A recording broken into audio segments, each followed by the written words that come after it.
Kembali bersama kami, tim DVI Dokes Polda Jawa Timur kembali mengidentifikasi 6 jenazah korban erupsi Gunung Semeru yang berada di RSUD Dr. Haryoto Lumajang. Menurut data, total korban meninggal dunia menjadi 43 orang.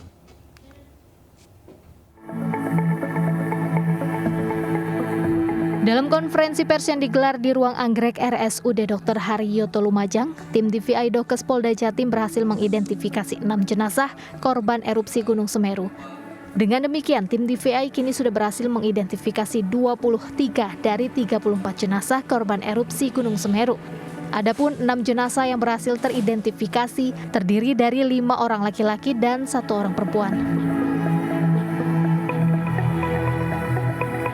Sementara data dari BNPB, jumlah korban meninggal akibat erupsi Gunung Semeru bertambah 4 korban, sehingga total korban meninggal dunia menjadi 43 orang. Sementara untuk korban luka-luka hingga kini mencapai 104 orang, di mana sebanyak 32 orang mengalami luka berat dan 82 korban mengalami luka sedang. Dari Lumajang, Jawa Timur, Hana Purwadi, iNews melaporkan. Petugas gabungan dibantu aparat desa Kecamatan Pronojiwo, Kabupaten Lumajang, Jawa Timur melakukan pencarian barang-barang berharga milik warga terdampak erupsi Semeru. Dengan mengerahkan alat berat, tim gabungan juga melakukan pembukaan akses jalan desa yang tertutup abu vulkanik.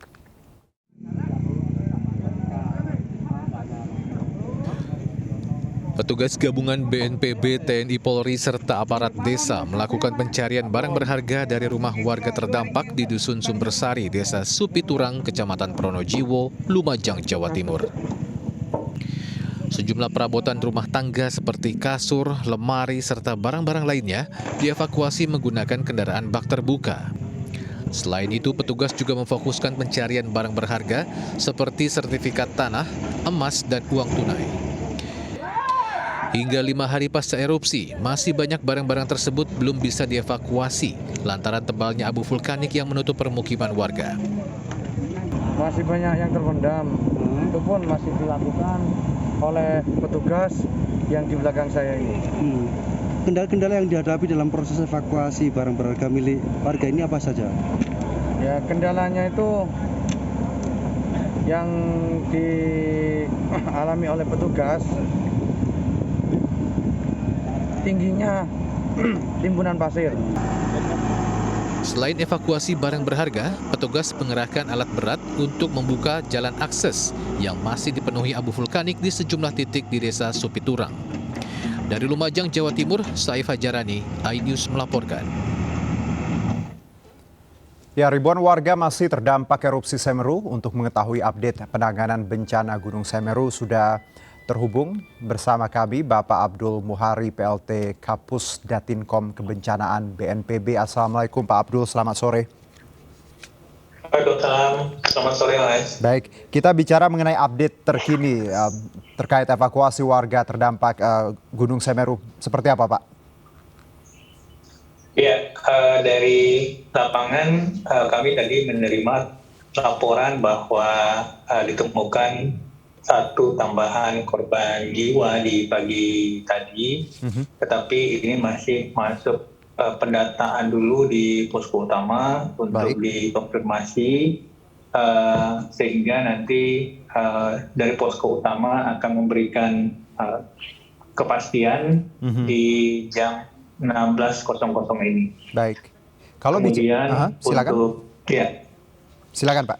Untuk korban luka ada 31 orang luka berat, 82 orang luka ringan dan luka sedang, kemudian ada 825 orang yang rawat jalan, artinya sudah bisa keluar luka ringan. Baik.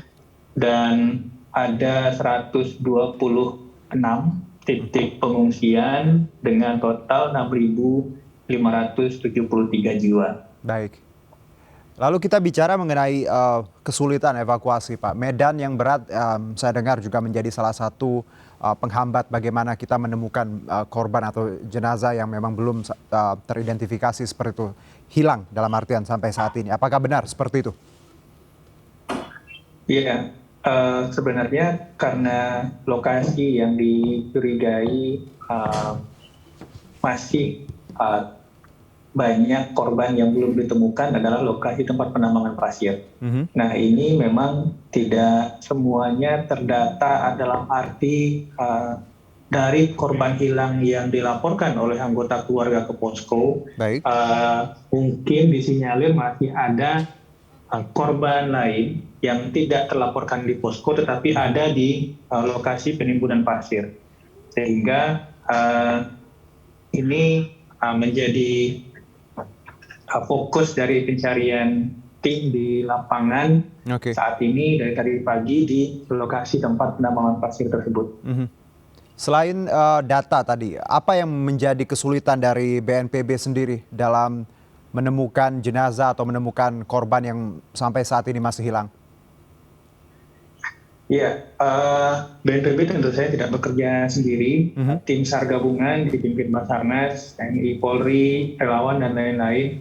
Pada dasarnya untuk personil perangkat itu sudah mencukupi, tetapi memang medan yang ditemui di lapangan membuat tim di lapangan harus ekstra hati-hati karena ada lokasi-lokasi timbunan material vulkanik yang masih lunak, sehingga jika tim di lapangan tidak benar-benar hati-hati bisa ada kemungkinan membahayakan. Artinya masih ada kemungkinan tanah ambles di mana di bawahnya masih panas dan lain-lain.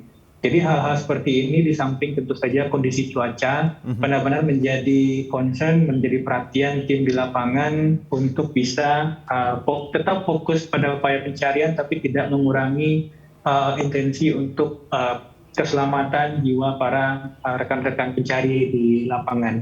Baik, bicara mengenai pemenuhan kebutuhan dasar pengungsi terkait bantuan, saya dengar juga sebenarnya bantuan sudah cukup banyak bahkan berlimpah seperti itu, jadi beberapa juga tidak terpakai seperti itu. Apa benar di lapangan seperti itu, Pak Abdul? Untuk bantuan logistik sendiri disampaikan oleh Bapak Bupati untuk kebutuhan pokok dasar itu sudah tersedia hingga 2-3 minggu ke depan. Baik.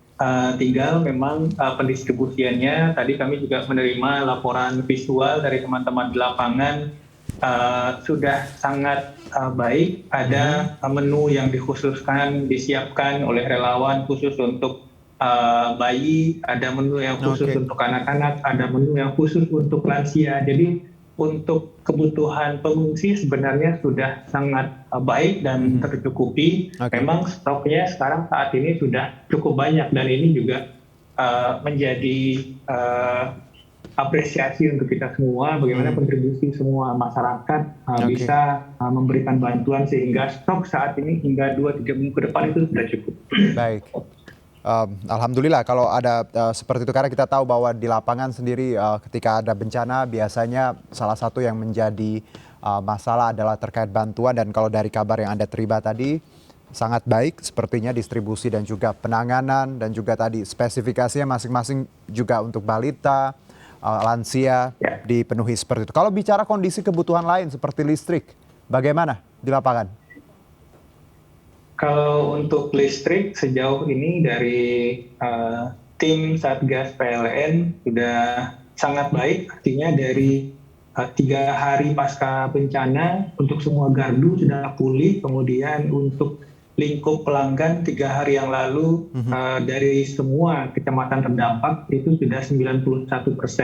Tentunya per hari ini sudah lebih, kecuali rumah-rumah yang memang terdampak langsung awan panas guguran, sehingga bisa kami sampaikan bahwa untuk listrik secara umum kita sebut sudah bisa pulih di lokasi terdampak. Baik, bicara mengenai ternak Pak Abdul yang juga diselamatkan atau berhasil dievakuasi, bagaimana bantuan pangan ternak sendiri untuk hewan-hewan milik warga yang diselamatkan? Iya, untuk hewan milik warga yang diselamatkan saat ini dikondisikan untuk ditampung di beberapa tempat karena situasinya kita belum bisa memastikan ternak ini kemudian kepemilikannya menjadi kepunyaan siapa, karena sekarang masih bercampur dan relawan juga mengambilnya dari beberapa tempat. Betul. Ini masih kita tampung dalam satu tidak satu, ada beberapa titik penampungan ternak yang nantinya akan disampaikan kepada warga untuk diidentifikasi dan kemudian siapa pemilik ternaknya dan bagaimana nantinya proses lebih lanjutnya. Baik. Untuk sementara ternak-ternak ini juga sudah diberi pakan yang cukup, juga masyarakat setempat juga mau membahu untuk mencukupkan pakan ternak tersebut. Baik. Untuk korban sendiri, korban dari sisi ternak memang ini cukup besar, total 3.026 ekor hewan ternak, 764 ekor sapi, 684 ekor kambing, dan 1.578 ekor unggas. Tetapi untuk yang bisa diselamatkan saat ini sudah tertampung dan tertangani dengan baik. Baik, berarti yang diselamatkan ini ditampung dulu, nanti pendataannya seperti apa, milik siapa, seperti itu ya Pak Abdul ya. Baik, bicara mengenai relokasi, ini juga yang menjadi pembahasan di berbagai media hari ini terkait relokasi. Bagaimana tanggapan Anda terkait relokasi rumah warga? Ya, untuk relokasi yang pasti Bapak Presiden Joko Widodo sudah memberikan arahan yang jelas untuk rumah-rumah yang memang terdampak langsung awan panas guguran itu tidak akan ditempati kembali. Dan ini akan segera didata, dan proses pendataan ini tentu saja nanti berjalan setelah proses pencarian selesai dilakukan dan juga setelah kondisi benar-benar kita sebut aman. Untuk sementara nanti masyarakat terdampak yang rumahnya rusak atau terdampak langsung, BNPB sudah menyatakan akan memberikan dana tunggu hunian dan juga nanti setelah identifikasi dan penentuan lokasi relokasi itu selesai oleh pemerintah daerah, maka Kementerian PUPR akan segera membangun rumah di lokasi relokasi tersebut. Oke, Pak Abdul, terakhir singkat saja. Ya, kita tidak mengharapkan adanya susulan ya, guguran awan panas ataupun lahar dingin. Kalaupun ada, apa arahan Anda untuk masyarakat di sekitar Semeru? Iya, untuk sementara kita tidak menyarankan ada masyarakat yang kembali ke 2 kecamatan yang terdampak langsung awan panas guguran. Jadi ada 2 kecamatan yang terdampak langsung, ada 8 kecamatan yang terdampak tidak langsung. Yang terdampak tidak langsung ini oleh debu vulkanik. Untuk 2 lokasi yang terdampak langsung ini kami tidak menyarankan dan tidak memperbolehkan masyarakat untuk balik beraktivitas di lokasi tersebut, dan kita juga dibantu personil TNI Polri di lapangan juga sudah membatasi akses di situ. Selain untuk keselamatan masyarakat sendiri, juga untuk menjamin para personil pencari korban bisa bekerja optimal. Baik, terima kasih Pak Abdul Muhari, PLT Kapus Datinkom Kebencanaan BNPB. Salam sehat. Kami akan jeda terlebih dahulu, tetap bersama kami di MNC News Now.